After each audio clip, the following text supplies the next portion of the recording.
This is not Texas chili. This is not chili cook-off in Texas. This is authentic Texas chili. I've got 4 anchos in here, seedless and stemless, and 4 pasillas in here, soaking in hot water. And Texas chili, I hate to tell you, no beans. No beans. You can have beans on the side, put it in later if you want, but no beans. Got my chuck steak from Tuttle's over here in Rockport, that meat market. This is what Texas chili is. It's meat and it's chilies. Nothing else. I'm gonna cut this up in 2-inch or 1-inch square pieces, whatever you want, doesn't matter. And don't trim off all the fat, man. That's what makes it taste good. You drain the grease later off the top, skim it. Now here's a little story. In San Antonio, you had chili queens, right? And they were in San Antonio and they made chili. And on that chili, they had beans on the side, but not in the chili.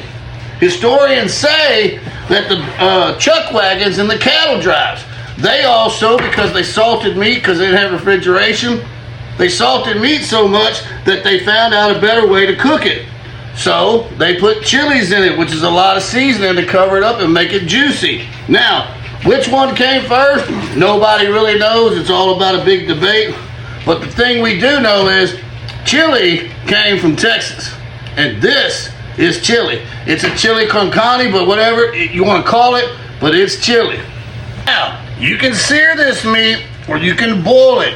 Either way, it doesn't matter. All the kibbles and bits on the bottom, you think it gives better flavor, do that. If not, boil it gives a good juicy flavor of the beef broth and everything that you want, and the fat, because it renders, you boil it down.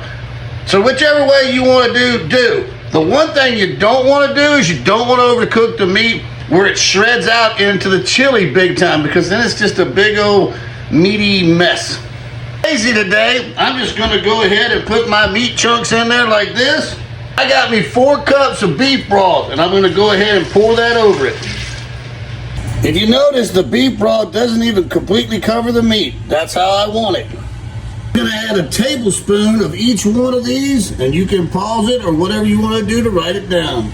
Stir it in real good and boil it until you dang near don't have no liquid. It turns into a gravy and grease. About 30 minutes, take you 1 green bell pepper and 1 white onion, pour it in. 1 can of diced green chilies.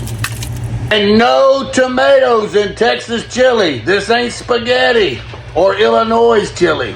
Peppers are cooled off and they're moist. Go ahead and take them and put them in a blender. Be sure to fill it up with the broth. Mix for 10 minutes. The paste gets done, go ahead and add it in. And some pickled jalapenos, plus the juice.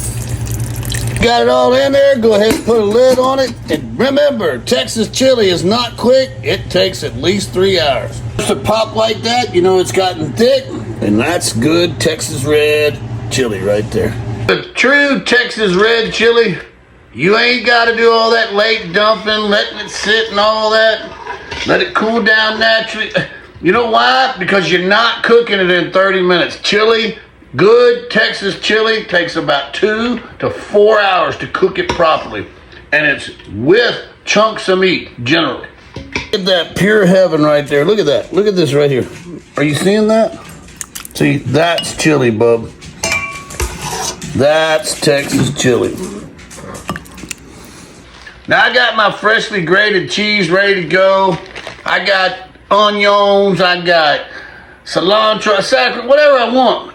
But in true Texas chili, this is the deal right here. True Texas chili, Texas red, it don't need that stuff. That's how you know when it's good. You eat it by itself, man. When it's really good, by itself.